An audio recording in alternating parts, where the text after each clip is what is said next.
आंदोलनाला पाठिंबा देण्यासाठी नाशिकमधनं सुद्धा मोठ्या संख्येनं कार्यकर्ते कूच करणार आहेत। नाशिक जिल्ह्यातील सिन्नर, येवला, निफाड, नांदगाव, मनमाड, त्र्यंबकेश्वर आणि इगतपुरी या तालुक्यांमधनं कार्यकर्ते मुंबईच्या दिशेने जाण्याचं नियोजन करतायत। नाशिकमध्ये याबाबत आज बैठका देखील पार पडल्या। या बैठकीनंतर उद्या निघणाऱ्या वाहनांना स्टिकर्स लावण्यात आलेत। या सगळ्याचा आढावा घेतलाय नाशिकहून आमचे प्रतिनिधी लक्ष्मण घाटोळ यांनी।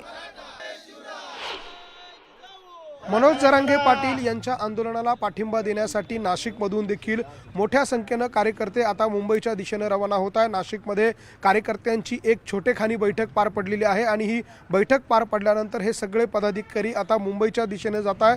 नाशिक जिल्ह्यातील 13 तालुक्यांमधून नांदगाव असेल, मनमाड, येवला आणि त्याचबरोबर सिन्नर, निफाड या तालुक्यांमधून देखील कार्यकर्ते जे आहे ते आता मुंबईच्या दिशेने जाणार आहे। या बैठकीत नेमकं काय झालं हे आपण विचारूया। काय नेमकं ठरलं, कुठल्या कुठल्या तालुक्यातून किती लोक जरांगे पाटलांच्या आंदोलनाला पाठिंबा द्यायला जातात? काल रेल्वेने जवळपास हजारो समाज बांधव मुंबईत दाखल झाले। आज सुद्धा मनमाड, नांदगाव, मुंबई, मालेगाव, निफाड, येवला या ठिकाणचे सर्व कार्यकर्ते रेल्वेने त्या ठिकाणी मुंबईकडे जात आहे। उद्या सकाळी 29 तारखेला कालिका मातेचं दर्शन घेऊन शहरातले सगळे समाज बांधव वाहनांनी आणि ग्रामीण भागातले सगळे वाहनं इगतपुरीच्या समृद्धीच्या तिथं आपल्याला सगळ्यांना जॉईंट होतील आणि सर्व ताफा हा मुंबईच्या दिशेने आझाद मैदानच्या निघेल।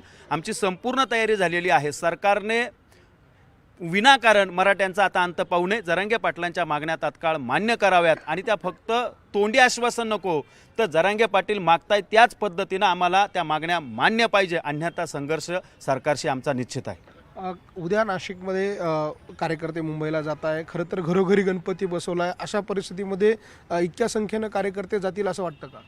100% मोठ्या प्रमाणात मोठ्या संख्येने नाशिक शहरातून यावेळेस मराठा बांधव मुंबईच्या दिशेने कूच करणार आहे।